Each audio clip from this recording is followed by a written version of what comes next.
Friends, petrol పోయించుకునేప్పుడు మీరు చేసిన చిన్న పొరపాటు మీతో జరిగిన పెద్ద స్కామ్ అవ్వచ్చు. రీసెంట్ గా కేరళలో ఒక వ్యక్తి పెట్రోల్ పంపులో క్రెడిట్ కార్డుతో పేమెంట్ చేయడానికి ప్రయత్నించాడు.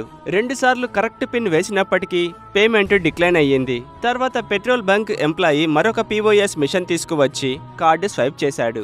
మొదటిసారికే పేమెంట్ అయిపోయింది. కానీ ఒక వారం తర్వాత క్రెడిట్ కార్డు ఓనర్ కి తన కార్డు నుండి ₹1,00,000 కట్ అయిన మెసేజ్ వస్తుంది. అది చూసి అతను షాక్ అవుతాడు. అతనితో కార్డు స్కిమ్మింగ్ ఫ్రాడ్ జరిగింది. ఈ ఫ్రాడ్ లో చిన్న డివైస్ ని POS మిషన్ లో పెడతారు. మీరు పేమెంట్ చేసేప్పుడు ఆ డివైస్ మీ credit card details, card number, CVV, pin number అన్నీ సేవ్ చేస్తుంది. తర్వాత మీ క్రెడిట్ కార్డు యొక్క క్లోన్ ని తయారు చేసి డబ్బులు తీస్తారు. ఇలాంటి స్కామ్ల నుండి రక్షించుకోవడం కోసం మనం కాంటాక్ట్ లెస్ పేమెంట్ చేయాలి. పేమెంట్ సక్సెస్ అయినా డిక్లైన్ అయినా మెసేజ్ కంపల్సరీ వస్తుంది.